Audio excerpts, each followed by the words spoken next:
Sometimes, customers will phone for help with a problem, but are upset and do not allow you to respond, or do not give complete information. In this example, we will try to get the customer to stop talking long enough so we can try to begin the helping process. To aid in answering the phone correctly, we will go through some of the important steps outlined in how to answer the phone correctly. 8 tips for customer service outlined on page 7 of your customer service guide. Scenario: the customer wants some help with an issue, and has been talking on the phone continuously for 2 to 3 minutes. Good morning, St. Dennis Center. Lisa speaking. How may I help you? Remember to use a professional introduction. On the phone we must do this verbally by greeting the customer with genuine warmth. A warm, friendly, professional greeting includes the company's name, department name, if appropriate, and the person's name who answers the call. It is suggested that the greeting end with a helpful statement that assures the caller you are willing to help. What kind of organization are you running here? I expect to get answers to my questions immediately, and when I call you, just give me the runaround. Secondly, remember one of the most important steps in telephone etiquette is to actively listen to the customer.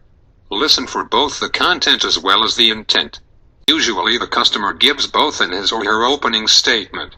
By listening actively to the customer's opening comments, you can then respond with a statement that assures the customer you heard correctly. And another thing. Hello? Are you there? Yes, I am here. It sounds like you are pretty upset, and I'm going to help you right now. But first, I need a bit more information so I can help. Is it okay if I ask you a few questions? Well, okay. Okay, I only have a few questions. The third thing to remember is that sometimes you will need to probe to find out more information. Keep it simple and remember the basic open questions: who, what, when, where, how. The phrase, "tell me more about," works miracles when trying to find out more information.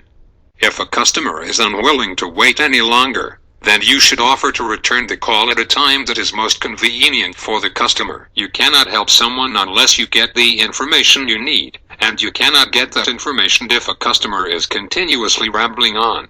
In this example, the employee stopped responding completely until the customer was no longer sure the employee was still there. Remember, this only works on the phone. When the customer stopped talking, this opened up the stream of talk to move the conversation back to whatever the customer has called about. Note that the employee also wanted to show the customer that his concerns and feelings are important and to assure the customer that help will be offered immediately. The employee then refocused the conversation back to exploring the actual problem by giving permission or giving the customer a choice of answering questions.